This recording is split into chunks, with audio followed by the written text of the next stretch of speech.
আসসালামু আলাইকুম। আমি সৌভাগ্যবান যে আপনাদের সামনে উপস্থিত হতে পেরেছি। কোরআন লার্নিং সেন্টারের মতো একটা প্রতিষ্ঠানের সাথে আমার কোনো সৌভাগ্য হয়নি জড়িত হওয়ার। এটা আমি মোবারক আপনাদের সবাইকে দিচ্ছি। এই লম্বা পরিচয় দেওয়ার কথা ছিল না, কিন্তু আসল পরিচয় কেউ বলে। আমি এখনো ছাত্র, আজীবন ছাত্র, এই কথাটা কেউ বলে। এর মধ্যে অনেক জিনিস ভুলভাল আছে। আমাকে যদি বলতেন আমি বলতাম কোনটা কোনটা ভুল।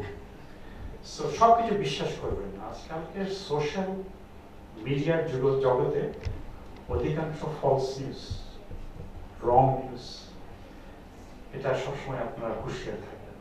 তা আমি আজকে যে জিনিস মধ্যে বলবো, খুব একটা জিনিস জানার প্রয়োজন হবে না। আমি নিজে শিখছি যেভাবে, আমি খুব চেষ্টা করবো বাংলা বলার।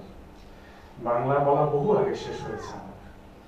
আমি যুক্তরাষ্ট্রে যাই আজ থেকে 49 বছর আগে।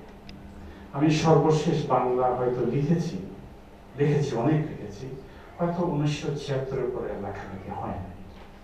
সো ভুলভাল থাকতে পারে। এই বিষয়ে যেটা আজকে বলবো, টাইটেলটা হচ্ছে আল কোরআন একটা কাঠামোগত বিশ্লেষণ। এটা শুরু আমার যুক্তরাষ্ট্রে যাওয়ার পরে, কিছু পাগল লোকের সাথে দেখা হওয়ার পরে ফার্স্ট টাইম আমি এই ব্যাপারে একটু এডুকেটেড হলাম। সেটা বোঝার পরে 1981 সালে আমি আমার বাবাকে এই গল্পগুলো বললাম। আমার বাবা বললেন, আমার বাবা সারা জীবনই আমাকে example and always he encouragement, তুমি এটা বাংলায় লেখো। সো আমি এটা লিখলাম। লেখার পরে সেই যুগে এই নামে ফেব্রুয়ারি 8, 1981 সালে সে যুগের বাংলাদেশে একটা লেখা ছাপা, আল কোরআন একটা গাণিতিক সত্য। সেই যুগে একটা পত্রিকা ছিল, সেই পত্রিকার নাম ছিল জাহানের রং। আজকে আপনার মনে নাও থাকতে পারে। এটাতে সম্ভবত 3 বা 4টা ইস্যুতে এইটা ধারাবাহিকভাবে প্রকাশিত হয়। আজকে সেই গল্পটা আপনাদেরকে শোনাবার চেষ্টা করব একটু অন্যভাবে।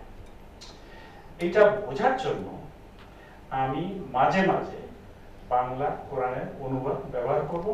এইখানে আমি যে অনুবাদটা পার্সোনালি যেটা পছন্দ করে নিয়েছি, যেহেতু এটা আমার হাতে ছিল, এটা হচ্ছে বাংলা মর্মবাণী, কোয়ান্টাম ফাউন্ডেশন ট্রান্সলেট। আর ইংরেজি যে কোরআনের ট্রান্সলেশন আমি ব্যবহার করব, এটা হচ্ছে কানাডার একজন ভদ্রলোক খাত্তাবের ইংরেজি ট্রান্সলেশন আমি ব্যবহার করব। আর আমি যতটুকু চেষ্টা করব আমি বাংলায় আপনাদের বোঝানোর চেষ্টা করব। অঙ্ক জানার খুব একটা বেশি দরকার পড়ে না। আপনারা যদি যোগ করতে পারেন, বিয়োগ করতে পারেন, গুণ ঠিক আছে, ভাগ যদি, এটা খুব ইম্পর্টেন্ট, ভাগ যদি করতে পারেন যথেষ্ট। ডিফারেন্সিয়াল ক্যালকুলাস, ইন্টিগ্রাল ক্যালকুলাস কিছুই লাগবে না। আমি একটাকে পরিচয় করে বুঝলাম এখানে কিছু স্ট্যাটিস্টিক্সের লোক আছে, ওনারা আমার অনেকটা কথাটা ভালো করে বুঝতে পারে। স্ট্যাটিস্টিক আমি আমার সর্বশেষ স্লাইডে আমি স্ট্যাটিস্টিক্স সব সাবজেক্টটা নিয়ে আসবো বোঝানোর জন্য যে কোরআনটা কি। আমার জানাটা অপূর্ণ, আমি চেষ্টা করব মোটামুটি এটা বোঝার জন্য যতটুকু পারি ভিজুয়ালি বলার চেষ্টা। আজকের আলোচনার বিষয়বস্তু আমি এই বাংলাগুলো গুগল ট্রান্সলেটর দিয়ে করেছি অনেক কষ্টে। ওকে, এটার জন্য আমি যে বিষয়বস্তু, প্রথমে আপনাদেরকে আমি পরিচয় করিয়ে দিব কোরআন বোঝার জন্য এব্রাহিমিক ধর্মগুলো, সেটা হচ্ছে ইহুদি এবং খ্রিস্টান এবং ইসলামিক ধর্ম কিভাবে পর্যায়ক্রমে আসছে, কিভাবে কোনটার পরিবর্তন হয়েছে, কখন, কি কারণে, এটা আমি বোঝানোর একটা স্লাইডে ব্যবহার করব। এটা বোঝার জন্য যে কোরআনকে বুঝতে হলে ওই কনটেক্সটটা আপনাকে বুঝতে হবে। আমি এটা আপনাদের পরিচয়, এটা 1 নম্বর। 2 নম্বর, আমি কোরআনের একটা বেসিক আন্ডারস্ট্যান্ডিং আমি যতটুকু বুঝেছি সেটা আপনাদের সাথে আমি শেয়ার করব। প্রিলিমিনারিজ, কোরআন, বিশ্বাস এবং বিজ্ঞান এর মধ্যে সম্পর্ক কি, এ নিয়েও আমি 2-একটা কথা বলবো এটা বোঝানোর জন্য। আর আমি বলবো কোরআনের মধ্যে আপনাদের সাথে পরিচয় করিয়ে দেওয়ার চেষ্টা করব কিছু ইকুয়েশন। আপনারা তো জানেন ইকুয়েশন কাকে বলে, রাইট?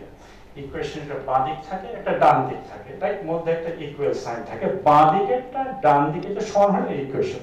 তা আমি আপনাকে কোরআনের দিয়ে একটা ইকুয়েশনের পরিচয় করি। আমি আবার কোরআনের দুই একটা ইনইকুয়ালিটিসও পরিচয় করে দেব।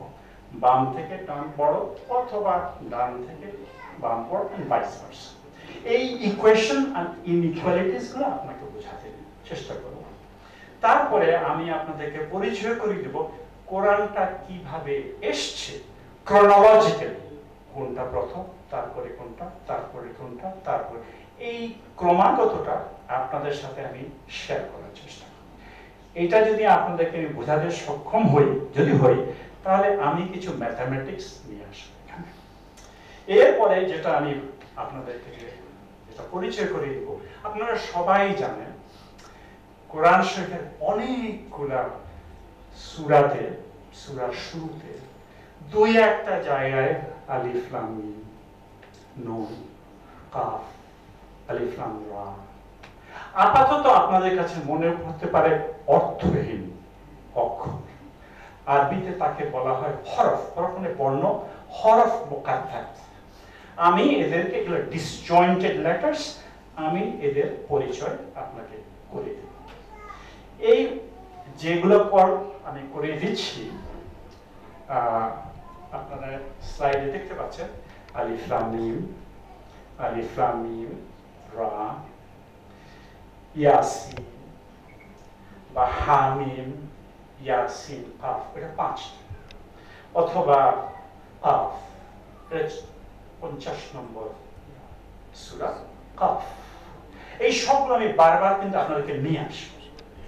আর ওই আপনি যে অঙ্কটা আমি আছে শেখানোর চেষ্টা করবো বা এর সাথে আমি শিখবো, এটা আপনার এই ম্যাথমেটিক্সটা বোঝানোর চেষ্টা করবো। আমার পারপাস আজকে রাত্রে আমাকে ওনারা 2 ঘন্টা সময় দিয়েছেন। এই গল্পটা অনেক লম্বা, আমি মোটামুটি জায়গায় নিয়ে আসবো।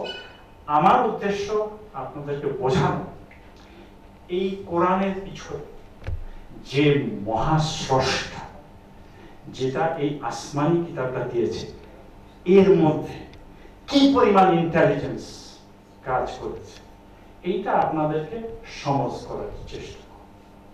নেক্সট থিং, এটলিস্ট 5টা চ্যাপ্টার কোরআনের, 5টা সূরার নাম কিন্তু এই হরফুল মুকাত্তার দিয়ে, এটলিস্ট 5টা। কোন কোন ট্রান্সলেশন অন্যরকম দেখতে পারেন, কিন্তু আপ টু 5 চ্যাপ্টার আছে ও সূরা আছে, যেখানে মনে করেন তাহা, ওই চ্যাপ্টারের অনেক অনুবাদে দেখবেন এই সূরার নামই তাহা। অথবা মনে করেন কাফ, অনেকে ওই চ্যাপ্টারের নামই বলবেন কাফ। অথবা ইয়াসিন, রাইট? অনেকে ওই ইয়াসিন সূরার নামই বলছেন ইয়াসিন। সো অনেক সূরার নামও এই অর্থহীন, আল্লাহ ইন্টেলিজেন্স আমরা জানি না, আপাতত অর্থহীন এই অক্ষরের অনেক চ্যাপ্টারের নাম আছে। এইবার আমি আপনাদেরকে প্রথমে ধর্মের যে ব্যক্তিটা, এটা একটু বোঝানোর চেষ্টা করব। তো আমি একটু একটু করে বলছি, শুরু থেকে বিসমিল্লাহ থেকে শুরু করি।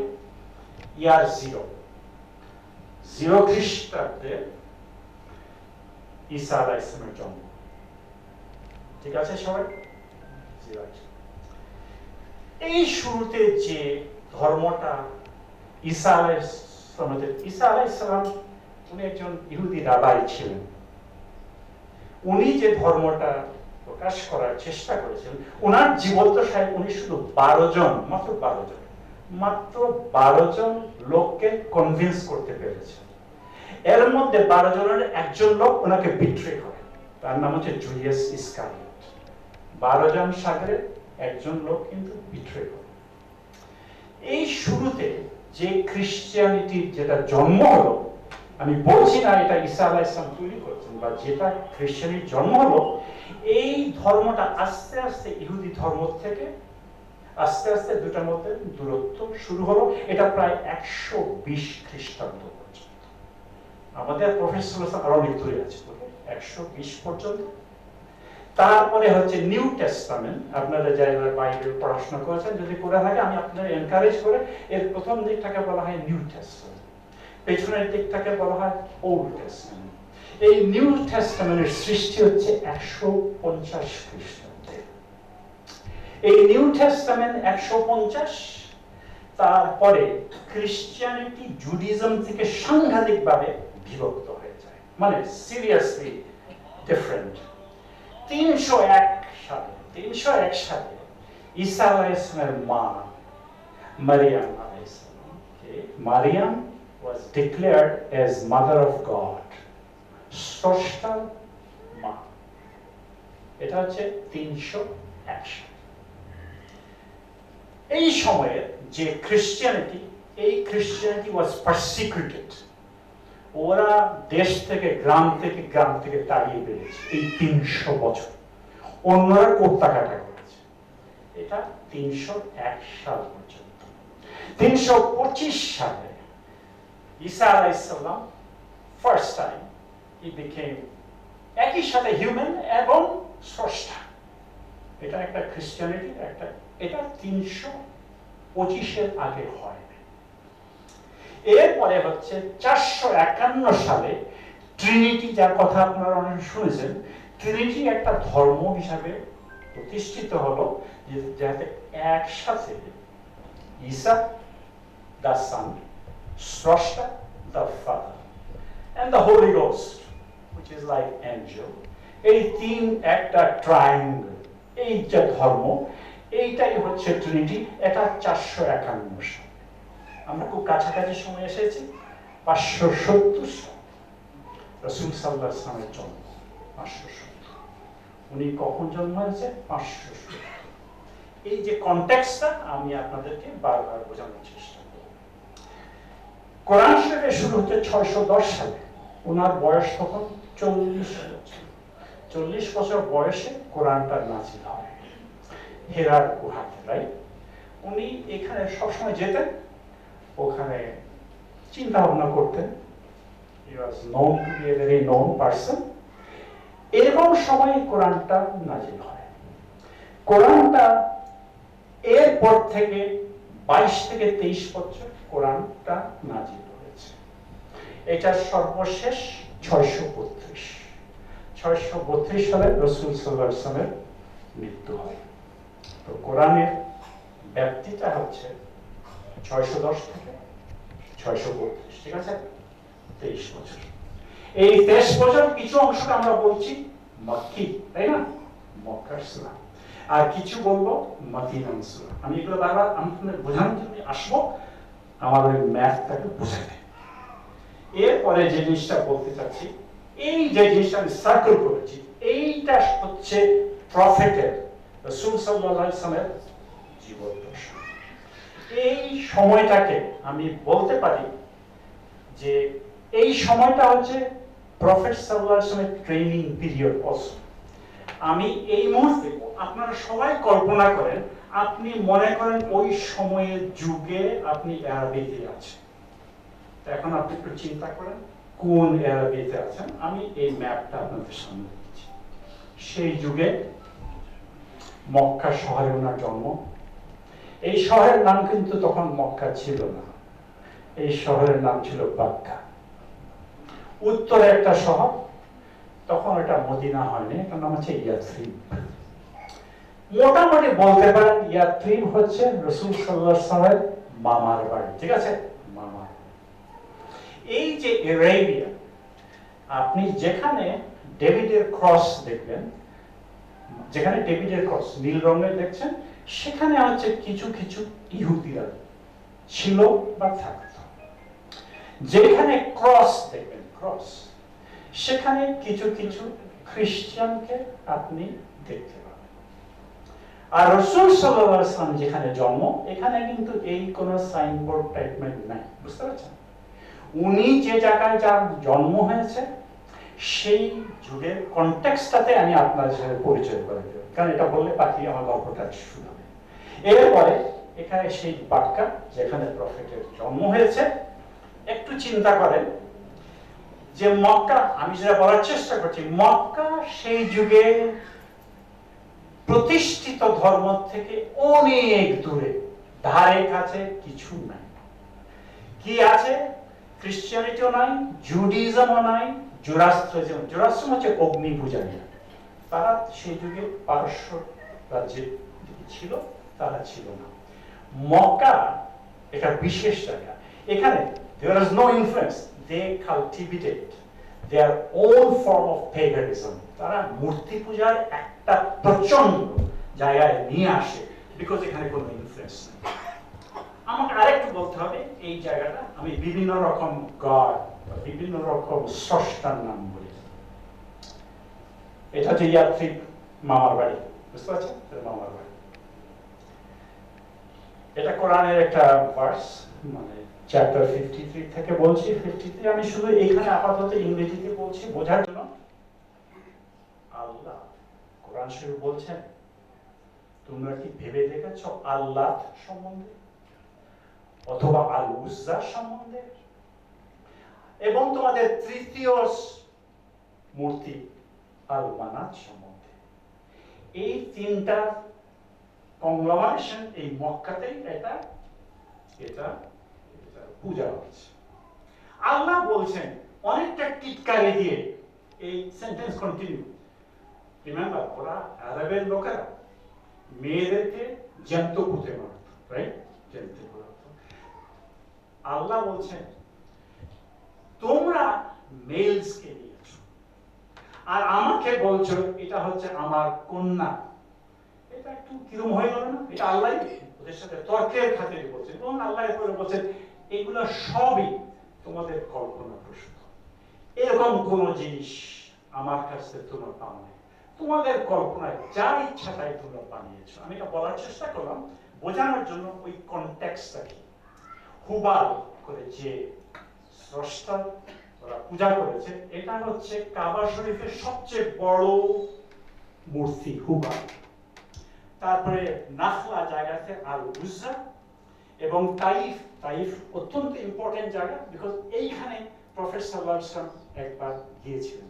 এখানে ওনাকে পাথর মেরে ওরা রক্তাক্ত করে ফেরত দিয়েছে। ওইখানকার হচ্ছে আল্লাহ। আমি এদের প্রত্যেকটা গডের পরিচয় করে দিচ্ছি এই জন্যই যে এই সব ধর্মকর্মই তারা মক্কা বা তার আশেপাশে এসছে। আমার আজকে প্রফেটের ডেসক্রিপশন দেওয়ার কথা, আমি খালি ওদের সেই সময়কার যেসব মূর্তি, এই মূর্তিগুলোর কথা আগে বলছি। এখন আমি একটু কিছু হাইওয়ের কথা বলি বোঝানোর জন্য। সেই যুগেও হাইওয়ে ছিল, কাফেলার হাইওয়ে, উটের হাইওয়ে। আমি হাইওয়ের ছবিগুলো নিয়ে এসেছি। ওই উপর দিকে যে গ্রিন লাইনটা দেখছেন, এইটা হচ্ছে মেইন হাইওয়ে। এই হাইওয়ের নাম হচ্ছে সিল্ক রুট। সিল্ক রুট কি? যে রাস্তা দিয়ে চীন থেকে সিল্ক নিয়ে আসা হয়, ভারত থেকে মশলা দিয়ে নিয়ে আসা হয়। ইউরোপের লোকেরা তারা এই মশলা বা সিল্ক ব্যবহার করে, এবং তারা খাবার দাবার প্রিজার্ভ করতে পারে এই মশলা দিয়ে। এই মেইন হাইওয়ে। আরো হাইওয়ে আছে, হাইওয়ে আমায় একটু বলতে হবে, কারণ এই হাইওয়ে গুলো মক্কার পাশ দিয়ে রয়েছে। এগুলো হচ্ছে মিনি হাইওয়ে। এবং মক্কার লোকেরা, আমি দেখেছি ব্যাক্কা, সেই যুগে এটা ব্যাক্কা। এটা নিয়ে অনেক পরে কথা বলবো যে ব্যাক্কাতে পজিশন অফ ইয়াত্রিব। ইয়াত্রিব কোথায়? আমার থেকে, আমি যদি মক্কায় থাকি, ইয়াত্রিবটা কোথায়? আমার থেকে উত্তরে। এটা বুঝতে হবে, উত্তরে। এটা যে ইয়াত্রিব, ওই মামার বাড়িটা আমার থেকে উত্তরে। আমি যখন ইয়াত্রিবে যাই, প্রথম আমার কিবলা কোন দিকে ছিল? প্রথম জেরুজালেমের দিকে। সেই জেরুজালেম কোন দিকে? ওখান থেকে সোজা উত্তর দিকে। প্রফেট যখন নামাজ পড়ছেন মদিনাতে, আসরের নামার কাছাকাছি একটা সময় মসজিদের কিবলাতে যখন নামাজ পড়ছেন, তখন দিকটা বদল হয়ে যায়। এখন যখন দিকটা বদল হয়ে গেল, এইবার আমরা নামাজ কোন দিকে পড়েছি চিন্তা করে দেখেন, দক্ষিণ দিকে, রাইট? এই দুটোর মধ্যে তফাৎ কত দূর মনে করেন? প্রায় 180, অলমোস্ট 177। এখন আমি আপনাকে আরেকটা খেলা বলি। খেলাটা মনে করেন মক্কার জায়গায় মদিনা আর মদিনার জায়গায় মক্কা। চিন্তা করেন তো কি হবে? কি মনে করেন কি হবে? কেবলাটা চেঞ্জ হবে না, রাইট? এই যে geographical position is vitally important for Quranic injunction. যে মানুষগুলা নামাজ পড়ছে একদিকে, একটা ইনস্ট্রাকশনে নামাজ বদলে গেল, রাইট? এই এক্সাম্পলটা কিন্তু সেট হতো না এই যদি এই দুটা শহর বদল বদল হতো। শীতের দিনে, শীতের সময়ে কাফেলাগুলো হচ্ছে দক্ষিণ দিকে যায়, ইয়েমেনের দিকে যায়, আর সামারের সময় তারা উত্তর দিকে যায়। আবু সুফিয়ানের কাফেলা বলেন বা যেই বলেন, তারা যদি ওই সামারের সময় যায়, ওরা কাফেলাটা নিয়ে উত্তর দিকে গেছে, আর যদি শীতের সময় যায় তারা ইয়েমেনের দিকে গেছে। এটা হাইওয়ে মনে করতে পারেন, এক্সপ্রেসওয়ে, ওকে? আশেপাশে কোনো হোটেল নাই, আপনি চিন্তা করে দেখেন, ওই কোনো হলিডে ইউনিয়ন নাই, শেরাটন ইউনিয়ন নাই।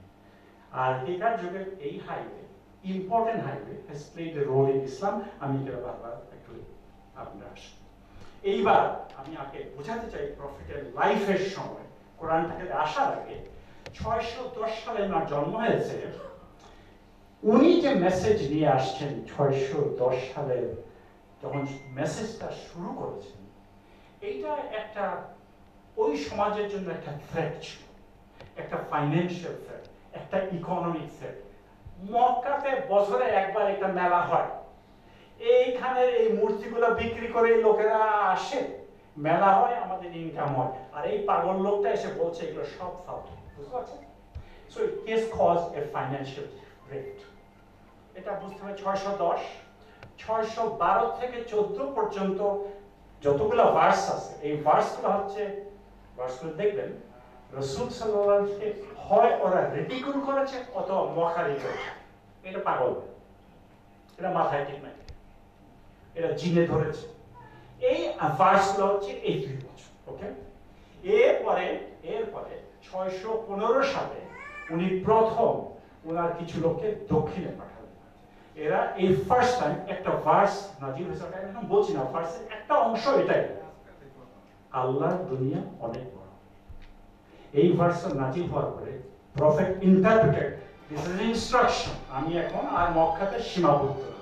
তো ওনার জীবনের প্রথম প্রচেষ্টা হচ্ছে দক্ষিণ দিকে, কোথায় কোথায় কোথায় সেটা যাচ্ছে। আর উনি আবিসিন কিভাবে যাবেন? দক্ষিণ দিকে অনেক দূর যাওয়ার পরে লোহিত সাগর পার হয়ে, তাই না? লোহিত সাগর পার হয়ে আবিসিনে কে আছে? সেই নাজাশীকে, একজন খ্রিস্টান কিং। উনি বুঝেছেন এরা মোর সিম্পাথেটিক টু ইসলাম, ওকে? সেইভাবে এই লোকটা চেয়েছে। ওরা ওখানে ছিল। সর্বশেষ ওই থাকার পরে একটা সময় হলো যখন ওনার ফলোয়ার ইনক্রিজ করছে, 616 থেকে 619, এই 3 বছর মক্কার লোকেরা ওনাকে বয়কট করে। বিয়ে নাই, শাদী নাই, খাওয়া নাই, দাওয়া নাই, তোমাদের সাথে কোনো সম্পর্ক নেই। তারা একটা বয়কট সিস্টেম করলো 3 বছর। এই 3 বছর কখন বয়কটটা শুরু? যখন খাদিজা, ওনার প্রাণপ্রিয় ওয়াইফ, শুধু ওয়াইফ না, আমার এমপ্লয়ার, উনি ওর চাকরি করছে, এটা অনেক মুসলমান ভুলে যায়, একজন মহিলার চাকরি করছে, ব্যবসায়ী লোক। এবং যখন আবু তালিব তার মৃত্যু হয়, প্রোটেক্ট, এই 2 জন যখন মৃত্যু হয়ে গেল, এই সময় হচ্ছে উনি একটা, এই যে 3 বছর, এর আগে ওরা সাহস করে কিছু করতে পারে না, এই 3 বছর হচ্ছে চরমভাবে ওনার পিছে এবং লোকে মুসলমানদের পিছনে। 619 সালে, আমি গল্পটা আগেও বলেছি, উনি আরেকবার চেষ্টা করলেন, এইবার পূব দিকে। কোথায় গেলেন? তাইফ পাহাড়ের উপরে, ওখানে গিয়েছেন। ওখানে যাওয়ার পরে আল্লাহ যেখানে উপাসনা করা হয় সেখানে যান। উনি ওদেরকে ইসলামের বাণী দিতে যান। ওখানকার লোকেরা ইয়াং বাচ্চাদেরকে দিয়ে বলে, ভালো এই লোকটাকে নিয়ে। তারা ওই পাথর ছুটে ওনাকে রক্তাক্ত হিসাবে উনি ফিরে আসেন। এটা এনাদার ট্রাই। তারপরে 622 সালের আগ পর্যন্ত, 22 সালে হচ্ছে উনি মদিনা। আমি হিজরত সম্বন্ধে কিছু বলছি না, বাট হিজরত হচ্ছে আমার বিশ্বাস অনুযায়ী ইসলামের সর্বশ্রেষ্ঠ ইভেন্ট। নিষ্পেষণ থেকে ভালো, খারাপ থেকে ভালো, মিথ্যা থেকে সত্য, এই যে প্রোগ্রেশন, এটাই হচ্ছে হিজরত। ইসলামে কারো জন্ম নাই, মৃত্যু নাই, আমরা কিন্তু আমাদের ক্যালেন্ডারটা কার কাছে সৃষ্টি হয়েছে? ওই migration is that important, is a major event. হাওয়ার আজকের গল্পের সঙ্গে যেটা বলবো, আমি জাস্ট বলছি জাস্ট বোঝার জন্য যে কি কি হলো। এই যে পিরিয়ড যেটা 612 থেকে 619, এইটা আমি মনে করি আমার ছোট বুদ্ধিতে এইটা হচ্ছে রাসূল সাল্লাল্লাহু আলাইহি ওয়াসাল্লামের ট্রেনিং ফেজ। কেউ যদি মনে করে ওনাকে উপর থেকে গোলাপ পানি আর শরবত খান, নয়, এইটা হচ্ছে হার্ড ট্রায়ালস, এইটা হচ্ছে ওনার training phase before he went to Medina.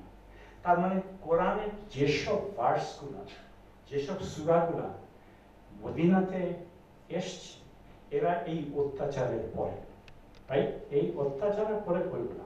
আর এর আগে যেটা হচ্ছে শেষ মনে কিছু বলবো, সেগুলো হচ্ছে মক্কাতে। এবার নেক্সট স্লাইড, আমি কোরআনের কয়েকটা বেসিক জিনিস বলার চেষ্টা করি। এটা রিভিল স্ক্রিপচার, আগেও বলা হয়েছে এটা আসমানি কিতাব। মুহাম্মদ সাল্লাল্লাহু আলাইহি ওয়াসাল্লাম ইজ দ্য মেসেঞ্জার, উনি এটা লেখেন নাই, he is not the author. যদিও ওয়েস্টার্ন ওয়ার্ল্ডে অনেকে এটা বলে এটা লোকটা এটা বানিয়ে লিখেছে। ইট কেম পিসমেল, এটা একসাথে সম্পূর্ণ আসে না, 23 বছর লাগছে এটা আসতে। এই 23 বছর আমি আস্তে আস্তে ভাঙবো আপনাদেরকে বোঝানোর জন্য। নেক্সট থিং হচ্ছে মক্কি পিরিয়ড হচ্ছে 23 সাল পর্যন্ত, যে উনার 23 বছরের ওই ইসলামের সময়ে প্রথম 13 বছর, এটা এই পিরিয়ডটা হচ্ছে মক্কি পিরিয়ড। আর এরপরে 10 বছর উনার মৃত্যুর আগ পর্যন্ত ওই সূরাগুলো হবে মদিনা। নেক্সট থিং বলছে যে কোরআন শরীফে 100, আপনারা সবাই জানেন 114টা চ্যাপ্টার, সবাই জানেন। কয়টা আয়াত আছে? আমি কাউকে কোনো ক্রিটিসাইজ করব না, আমি অনেক সময় অনেক কোরআনে অ্যাটলিস্ট এখন না হলে অতীতকালে দেখবেন ও এখানে 6666টা ভার্স আছে, নাম্বারটা খুব ইন্টারেস্টিং, সেভাবেই হয়। আপনি আজকের যুগে এটা গুনতে পারেন, গুনে গুনে দেখবেন এটা 6236টা আয়াত আছে। যদি বিসমিল্লাহির রহমানির রহিম ধরেন তাহলে 6349 আয়াত আছে। আমি এটাকে পুরোপুরি ভাগ করবো আপনাদের বোঝানোর জন্য। নেক্সট থিং যেটা আমি বলার চেষ্টা করব, কোরআন ইজ নট ক্রনোলজি। আমি প্রথম আপনাদের ক্রনোলজি কিভাবে এসছে এটা বলবো, তারপর আমি কিভাবে এটা আবার রিঅ্যাসেম্বল করবো। অর্ডার এন্ড অ্যারেঞ্জমেন্ট, এটা আমাদের ইসলামের মুসলমানদের একটা বিশ্বাসের অংশ। এটা শুধু আসমানি কিতাব না, এটা কিভাবে অ্যারেঞ্জ, এটাও আসমানি অ্যারেঞ্জমেন্ট। রাসূল সাল্লাল্লাহু আলাইহি ওয়াসাল্লাম জীবদ্দশাতে উনি বলে গেছেন কোনটার আগে কোনটার পরে কোনটা কি। উনার যে সেক্রেটারি যারা স্ক্রাইবস, উনি বলতেন ও এটা এটার পরে, এটার আগে, ও এটার আগে। This are guided by divine teaching. এই যে ডিভাইন অর্গানাইজেশন আপনাদেরকে বলবো, এটা বলার জন্য আমি অ্যাটলিস্ট 5টা প্রথম রেভেলেশন বলবো আমার ম্যাথমেটিক্সটা বোঝার জন্য। এরপরে এই কোরআন শরীফের একটা বেসিক হচ্ছে এটা আজকের জন্য নয়, অনন্তকালের জন্য, এটা সর্বযুগের জন্য। এটা আজকে যখন প্রথম রিসাইটেশন করলেন, এত সুন্দর রিসাইটেশন, উনি মোটামুটি ইনডিরেক্টলি এই কথাই বলেছেন যে এটা অনন্তকালের জন্য এসছে। এটা ভেরি ইজি টু আন্ডারস্ট্যান্ড, এটার জন্য কোনো পীর সাহেব হতে হবে না, পিএইচডিও করতে হবে না, ডাক্তার সাহেব হতে হবে না, স্ট্যাটিস্টিশিয়ান হবে না। আল্লাহ প্রত্যেক মানুষকে বোঝার জন্য দিয়েছে, এটা ইজি টু আন্ডারস্ট্যান্ড, তোমরা সহজে এটা বুঝতে পারো। ওই আরবের লোকদের জন্য যেটা সহজে না বুঝে ওরা ফলো করবে, এটা ইজি। কোরআন নিজেই বলছে এটা ভেরি ইজি টু আন্ডারস্ট্যান্ড। উনি আবার সবসময় কোরআনে বলছেন ট্রাই কাদের জন্য এটা নয়, it is not for those who are spiritually, যারা অন্ধ বা যারা স্পিরিচুয়ালি ডাম অথবা যারা স্পিরিচুয়ালি ব্লাইন্ড, রাইট? এই 3টা ক্যাটাগরি ছাড়া বাকি সবার জন্য এটা সহজ বোঝার। আমরা সাধারণত মনে করি কোরআনটা খুব কমপ্লিকেটেড। আমি হয়তো এখনো শিখছি, কিন্তু আমার কাছে যতটুকু বুঝেছি যে এটা বোঝার জন্য খুব একটা বড় কিছু হয় না, আপনি বুঝতে পারেন। আচ্ছা, এবার আমি আপনাকে ওয়াহি কিভাবে আসে এটা আপনাকে আগে বলি। এটা একটা হাদিস গ্রন্থ থেকে এনেছি। আয়েশা রাদিয়াল্লাহু আনহা উনি বলছেন যে আল হারিস বিন হিশাম নবী সাল্লাল্লাহু আলাইহি ওয়াসাল্লাম এসে বলছেন আপনার উপর ঐশী ওহী কিভাবে নাজিল হয়। তো আয়েশা রাদিয়াল্লাহু আনহা শুনছেন প্রফেট যে জবাব দেয়, যে জবাবটা করে আমি লাল রং কখনো কখনো এটা ঘন্টা বাজানোর মতো একটা প্রকাশ, প্রচন্ড একটা ঘন্টার শব্দ। ওইটা হচ্ছে ওহির সবচেয়ে কঠিনতম সময়। ওটা হচ্ছে প্রফেসর কষ্ট, অত্যন্ত কঠিন সহ্য। তারপরে আমি যা প্রত্যাদেশ ছিল তা বুঝতে পারার পরে এই অবস্থাটা স্বাভাবিক হয়ে যায়। এটা প্রফেসর বর্ণনা করেছেন। আরো বলেছেন কখনো কখনো ফেরেশতারা মানুষের আকারে আসে এবং আমার সাথে কথা বলে এবং তিনি যা বলেন আমি তা বুঝতে পারি। ওকে, আপনারা সবাই বুঝেছেন যে এটা প্রফেট সাল্লাল্লাহু আলাইহি ওয়াসাল্লামের ডেসক্রিপশন কিভাবে ওহীগুলা নাজিল হয়েছে। আমি জানি না কোনটা কি হয়েছে, ওইরকম এক্সপার্ট নাই, কিন্তু এটা বোঝানোর জন্য কিভাবে ওহীটা এসেছে। আমি শেষ পর্যন্ত আমি এটা জাস্ট ইংরেজিতে বললাম, আবার একই সাথে সেম থিং আমি যেটা বাংলা বলছি এটা আমি পাঠ করে যাব যে কোন সময় এটা হচ্ছে by ringing of the bell, this is the form of inspiration that is the hardest of all. যদি ইংরেজি অনুবাদ হচ্ছে এরপরে I can begin to understand কোন সময় এঞ্জেল আসেন in the form of human এবং talks to me I can grasp it easily. এটা প্রফেটের। এখন কোরআনের একটু কনটেক্সটটা আপনাদের একটু বলি। মাক্কি সূরা আর মদিনা সূরা। খুব ভালো করে আপনি যদি ওই চ্যাপ্টারগুলো দেখেন, স্ট্যাটিস্টিক্যালি স্পিকিং এই দুইটা ভাগ যদি নাও করেন আপনি মোটামুটি এটা বুঝতে পারবেন যে কোরআন শরীফের মধ্যে প্রায় 25% ভার্সগুলো হচ্ছে আল্লাহর সম্বন্ধে, 50% ভার্সেস হচ্ছে মানুষ সম্বন্ধে এবং মানুষের রিলেশনশিপ সম্বন্ধে। সো কোরআনে আল্লাহ 25% আর মানুষের যে ইন্টারাকশন এটা হচ্ছে প্রায় 50%। আর 25% ভার্স গুলা কোরআনেই বলছে এগুলো এলিগরিক্যাল, এগুলো রূপক। বেশি বোঝার চেষ্টা করো, তোমরা কনফিউজ হবে ওটা ওই মর্তবা কি হবে, কখন কি ভাববে বুঝবে, ওটা নিয়ে বেশি নাড়াচাড়া। আমি ভাগগুলো বললাম। এখন মক্কা আর মদিনা বলে আপনি যদি দেখেন মক্কার ভার্স এটা কাদের জন্য, যে ভার্সগুলো হচ্ছে পলিথিস্টদের জন্য, যারা মূর্তি পূজায়, তারা আল্লাহর সম্বন্ধে মানে ওয়াকে ভালো নয়। সেজন্য মক্কার ভার্সগুলো সাধারণত বিলিফ, তাওহীদ সম্বন্ধে, জীবনের উদ্দেশ্য সম্বন্ধে, আফটার লাইফ, জাজমেন্ট, শেষ বিচারের দিন সম্বন্ধে এবং তারপরে জীবন সম্বন্ধে। এগুলো হচ্ছে মেজরিটি মক্কা সূরার অংশ বিশেষ। আর মদিনা পিরিয়ড আমি আর এটা বলবো না, রিমেম্বার আগেই বলেছি ওই যে ব্লু স্টারগুলো কোথায় আছে? মদিনাতে। সেখানে ইহুদিরা ছিল, রাইট? ইহুদি ছিল, কিছু খ্রিস্টান। মক্কায় কিন্তু দুই একজন খ্রিস্টান ছিল, সামান্য। খাদিজা রাদিয়াল্লাহু আনহা যখন উনি রেভেলেশন হয়, উনি কাঁদতে থাকে, যখন উনি এসে একটা কম্বল দিয়ে উনিকে সারাউন্ডিং করে, তখন উনি বললেন আমার এক চাচাতো ভাই আছে ওয়ারাকা বিন নাউফাল, সে খ্রিস্টান, সে হয়তো এই সম্বন্ধে কিছু জানে। উনি ওয়ারাকা বিন নাউফালের কাছে জানেন যে আমার হাজবেন্ডের এরকম কিছু একটা হয়েছে। ওয়ারাকা বিন নাউফাল হচ্ছে যে এই লোক আল্লাহর প্রেরিত পুরুষ, আমার জীবনে অতদিন আমি বাঁচবো কিনা সম্ভব না। এই লোকেরা তা করে বেড়াবে, ওই যদি আমি বেঁচে থাকি তাহলে আমি এই লোকের কাছে আসবো, কিন্তু মনে হয় না এটা আমি দেখে যেতে পারি। এটা বলছি যে এটলিস্ট একজন প্রফেট লাইফ থেকে বলছে এটলিস্ট একজন খ্রিস্টান ছিল, কিন্তু মদিনার পিরিয়ডে বহুত জুজন খ্রিস্টান ছিল।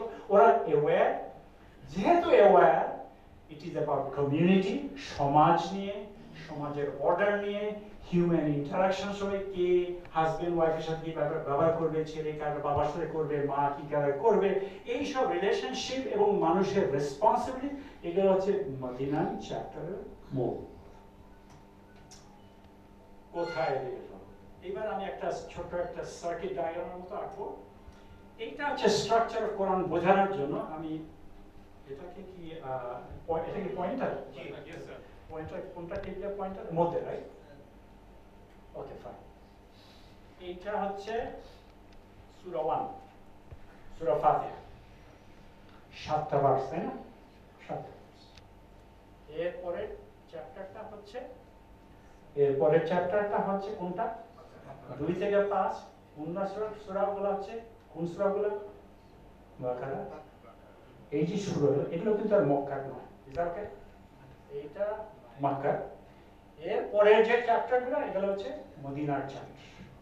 এইভাবে মনে করেন এই চ্যাপ্টারটা মক্কি, মাদানি, মক্কি, মাদানি, এই করে করে 114টা সূরা। সর্বশেষ আমরা যে সূরাগুলো, এগুলো সব শর্ট সূরা সাধারণত নাই, এগুলা অধিকাংশই মাদানি চ্যাপ্টার। আচ্ছা, এটা আমি প্রথমে এটা বললাম যে কিভাবে কোরআনটা লিস্ট অর্গানাইজ। আমি এখন খালি একটা এক্সাম্পল দিব আপনাদেরকে একটু ওয়ার্কেবল করার জন্য, যে সাধারণত আমরা মনে করে থাকি ওই প্রথম থেকে সূরাগুলো লম্বা লম্বা না, আর পিছনেগুলো কি হলো অনেক শর্ট, এটাই আমরা ধারণা করছি। আমি এরপর দেখাবো এটা অত সত্যি নয়, কিছু সত্যি কিন্তু অত সত্যি নয়।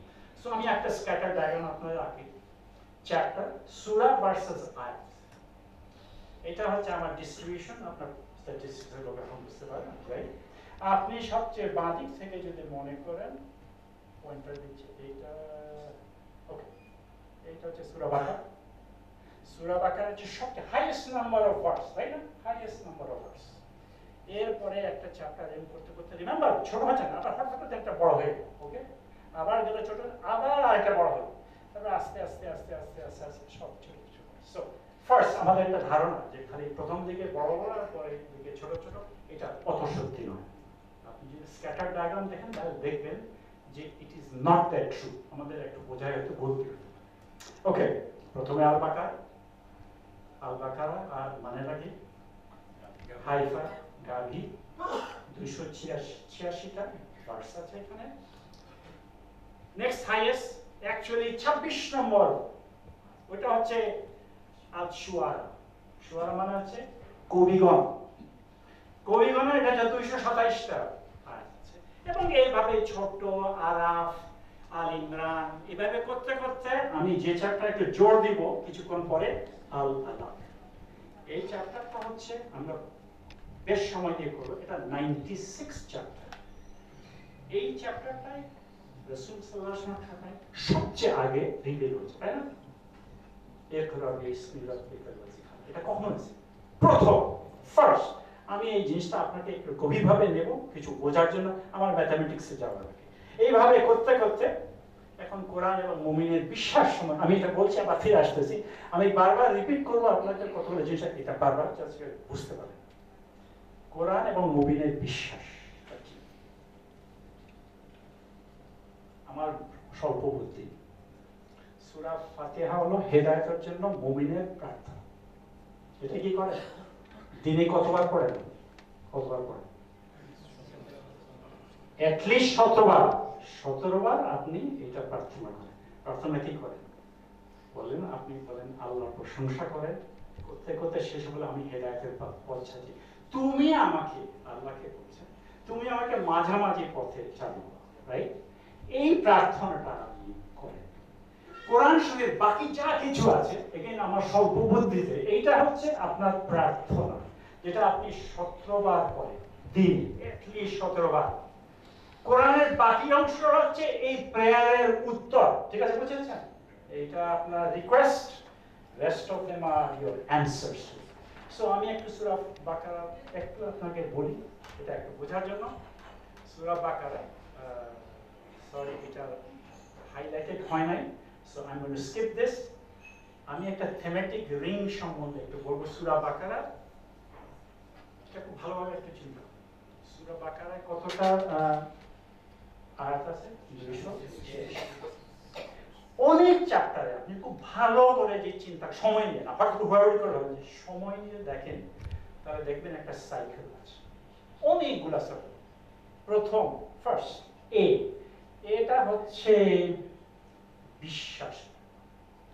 আপনারা নিশ্চয় জানেন সূরা বাকারায় প্রথমে আল্লাহ কি বলেন? প্রথম কারা এই জিনিস বুঝতে পারবে? কারা? যারা না দেখায় আল্লাহ বিশ্বাস করে তাদের জন্য। আল্লাহ শুরুতেই কিন্তু বিসমিল্লাহতে ভাগাভাগি করে ফেলেছে।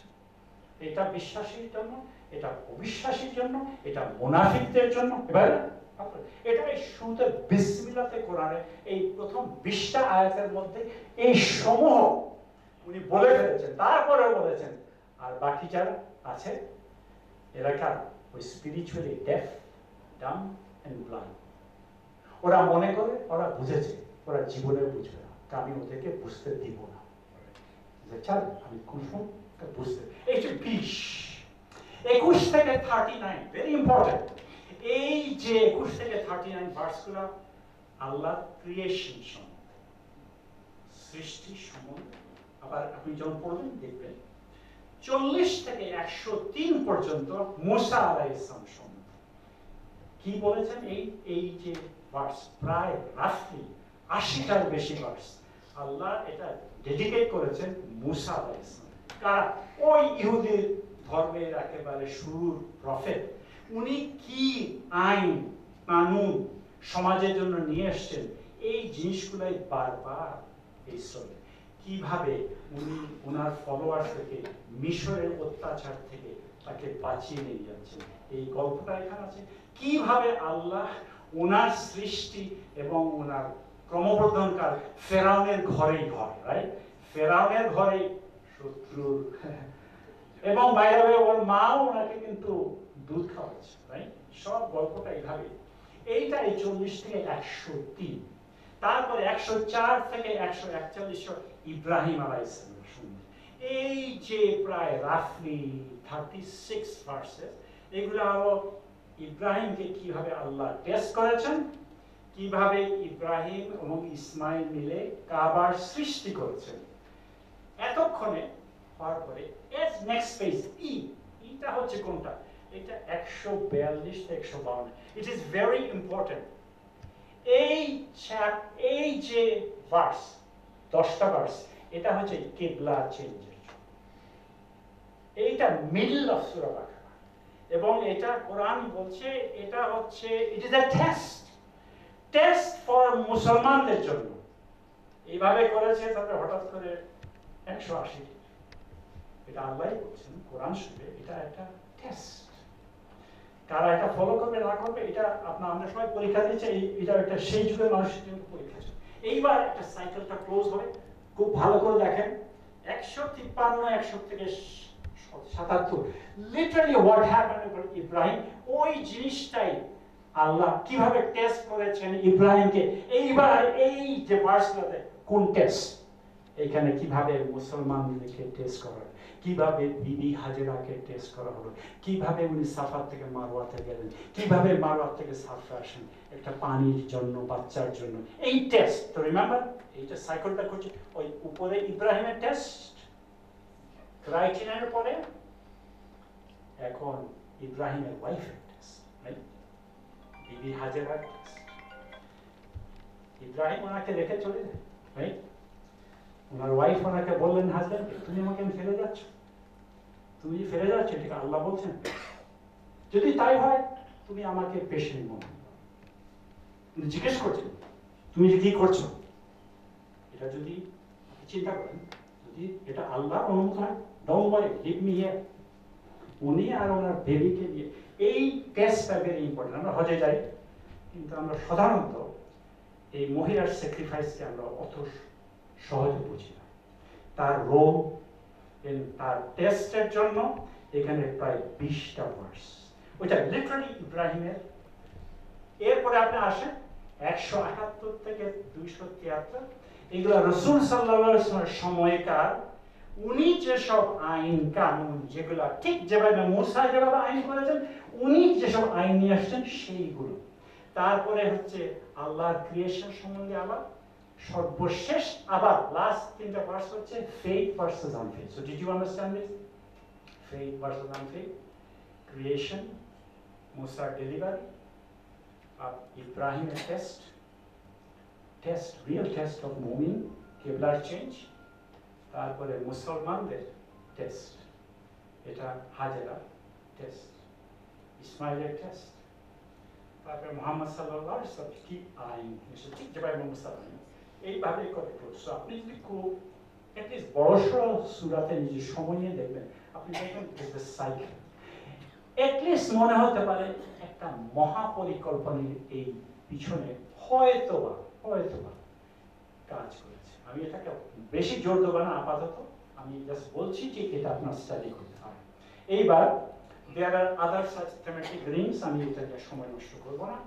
এবার নেসেসারি কটা ডিসক্লোজার, সব গল্পের একটা ডিসক্লোজার থাকে, আমি ডিসক্লোজারটা আগে বলি। আমাদের বিশ্বাস কোরআনের কাঠামো নির্বিশেষ, আমার ম্যাথমেটিক্স বোঝার কোনো প্রয়োজন নেই।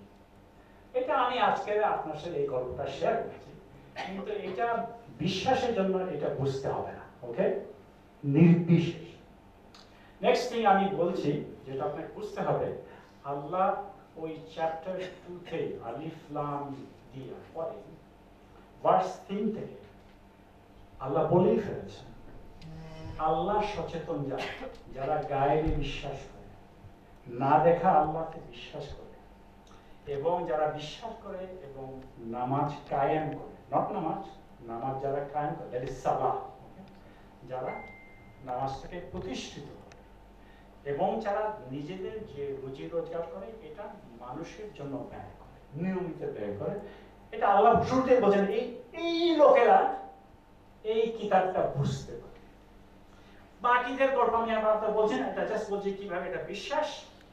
কোরআন মুমিনদেরকে চিন্তা করতে পারে, আমি এটা বলছি, এটা কিন্তু কোরআন বারবার আপনি দেখেন অনেক সূরাতে, তোমরা কি চিন্তা করো না, তোমরা কি বোঝো না, তোমরা কি দেখো না, আর দোজ দেখায় তোমরা দেখো না, বোঝো না।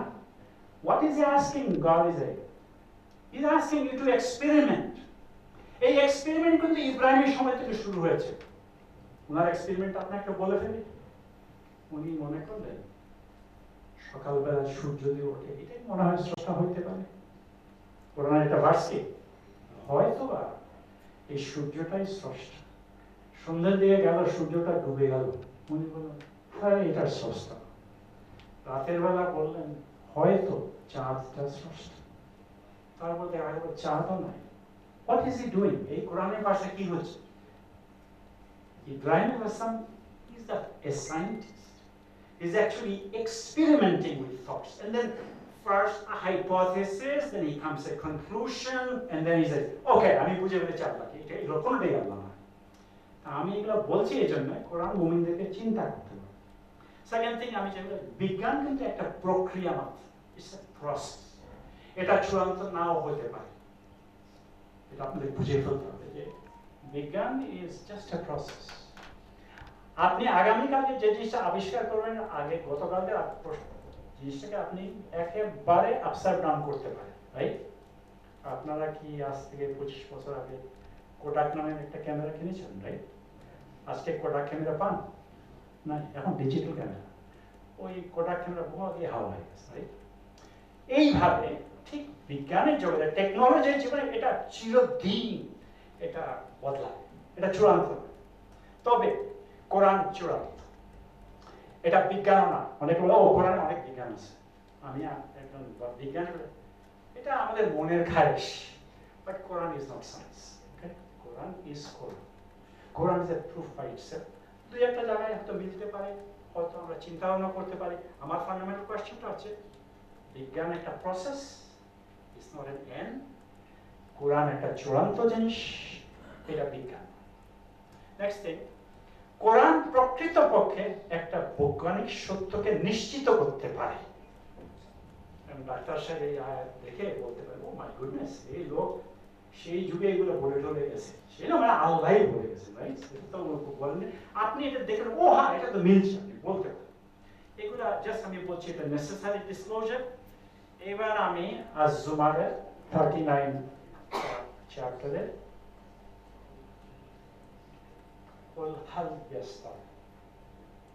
আল্লাহ বলছেন যারা জানে এবং যারা জানে না তারা কি কখনো সমান হতে পারে? এটা আল্লাহই বলছেন, যারা জানে এবং জানে না। এটা কি সমান হতে পারে? তো আমি আপনাকে হাইলাইট করছি, যারা জানে এবং যারা জানে না তারা কি সমান হতে পারে? তুমি বলো, তুমি বলো, কি বলো, বলো কি?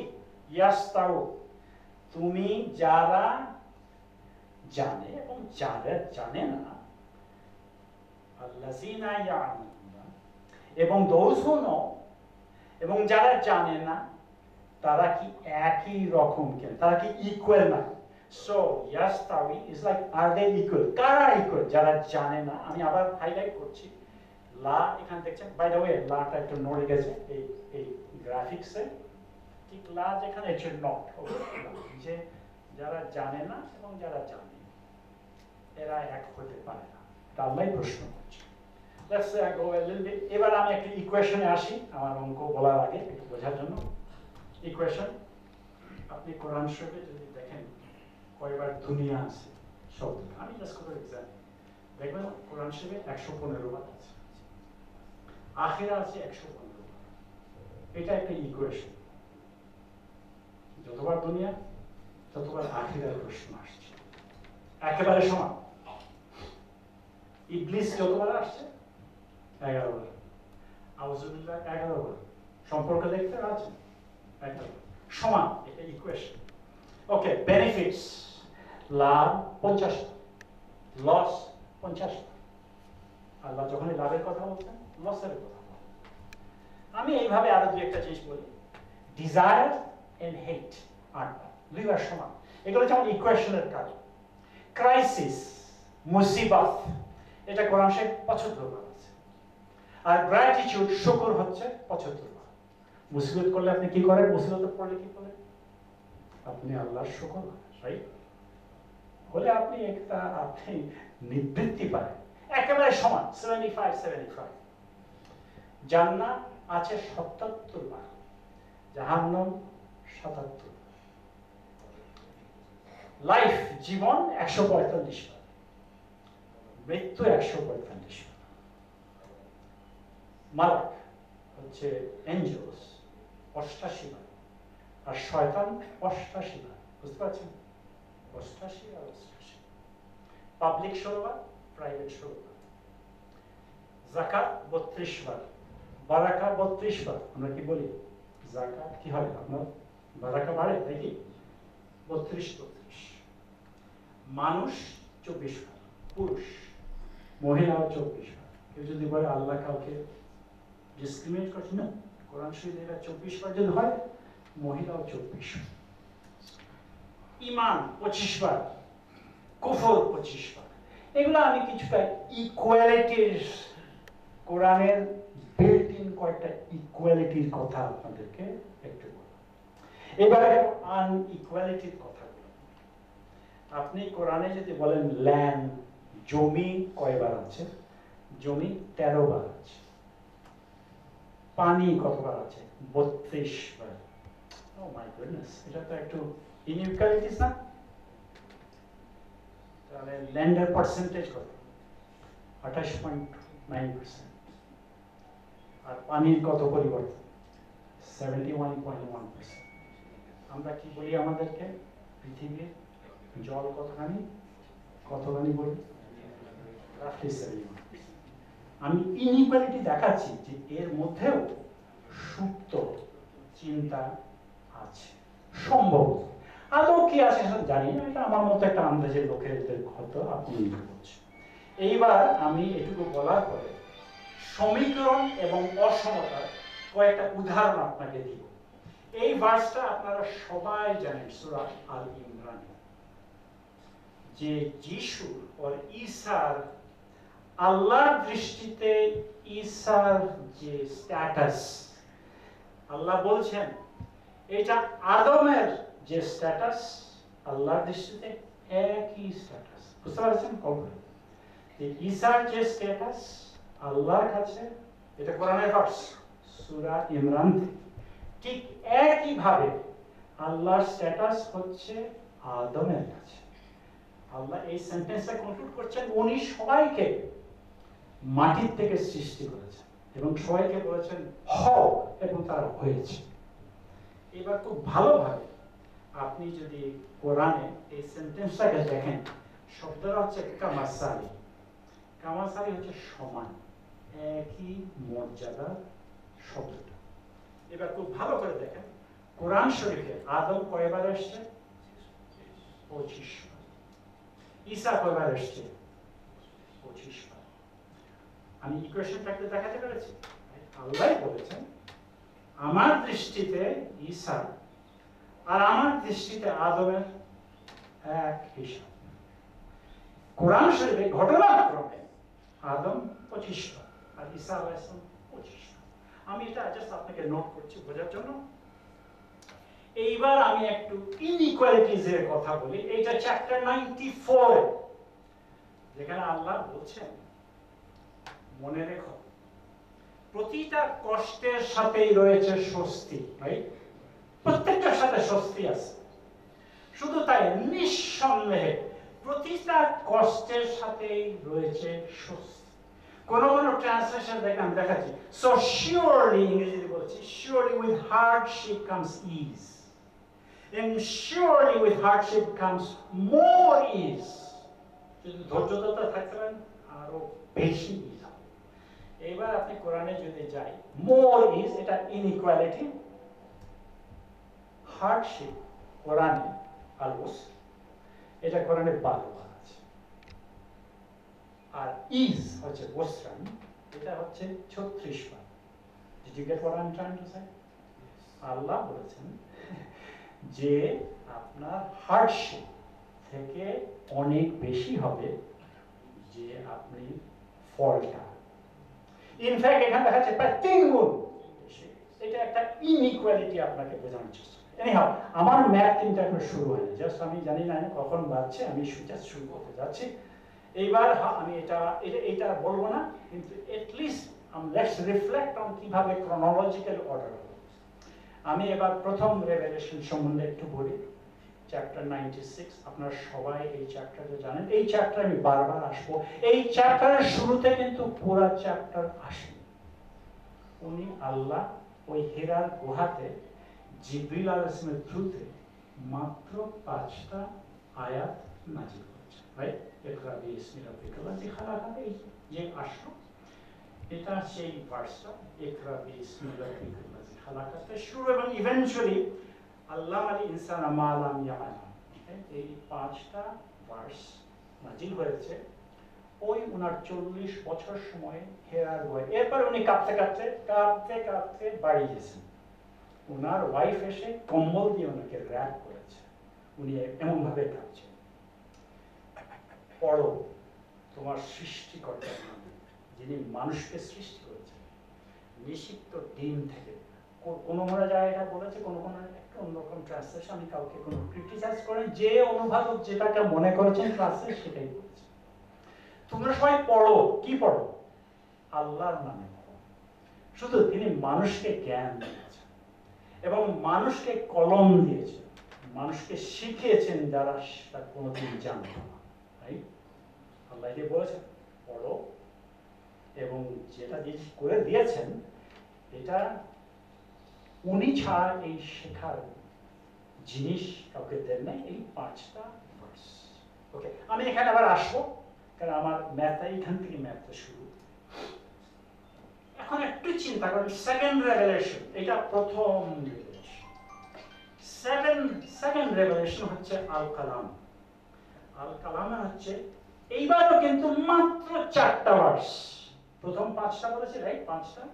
সেকেন্ড রেভেলেশন আল কালামের শুধু 4টা ভার্স। এটা আসতে সময় লেগেছে। ওই 5টার পরে উনি যখন শেষ পর্যন্ত একটু সুস্থ হলেন, যখন লোকেদেরকে বলা বলে করা শুরু করলেন কিছুটা, এরপরে রেভেলেশন তো সাথে সাথে আসেনি। লোকেরা বলো তুমি এই তোমাদের যিনি ধরেছে, তুমি ভাবছো ওই লোক যে বলছে ও তোমাদের ভুলেই গেছে। এই 4টা ভার্স যেটা রিভিল হলো বেশ কিছুদিন পরে, এটা একটা মুকাদ্দার দিয়ে শুরু। কোন কি মুকাদ্দার? নুন। এখানে মনে থাকবে, আমি আসি নুন। ভাবো কলম নিয়ে, ওই কলমের কথা আবার আসছে। সেকেন্ড টাইম ভাবো কলম নিয়ে, যা দিয়ে লিপিবদ্ধ করতে পারো। তোমার প্রতিপালকের অনুগ্রহে তুমি নিশ্চয় উন্মাদ নও। তুমি পাগল না, লোকেরা বলছে তুমি উন্মাদ নও। নিশ্চয় তোমার জন্য রয়েছে অনেক পুরস্কার, কারণ তুমি নিশ্চিতভাবে নির্মল চরিত্রে অধিষ্ঠিত। শিগগিরই তুমি দেখবে, সেই শিগগির কবে হন আল্লাহ বলে, শিগগিরই দেখবে, এবং যারা অপপ্রচার করছে তারাও দেখবে কারা বিকারগ্রস্ত, কারা পাগল, কিছুদিনের পরে লোকের টের পাবে। এটা আল্লাহ এই সেকেন্ড রেভেলেশনে এটা উনি এস্টাবলিশ করছেন। ওকে, আমি এখানে এই চারটা ভার্স, আমি আরো দুটা ভার্স দিলাম, একটা বিশেষ কারণে দিলাম যে ওই চারটা বোঝার জন্য আর দুইটা ভার্স যদি থাকে আপনি দেখবেন একটা কন্টিনিউয়াস ফ্লো হতে পারে, কিন্তু রাসূল সাল্লাল্লাহু আলাইহি ওয়াসাল্লাম এই শুধু চারটা ভার্স এসেছে। এইবার নেক্সট, এটা সেকেন্ড রেভলিউশন। নিশ্চয় তোমার জন্য রয়েছে অশেষ পুরস্কার, কারণ তুমি নিশ্চিতভাবে নির্মল চরিত্রে অধিষ্ঠিত। আর শেষটা, শিগগির তুমি দেখবে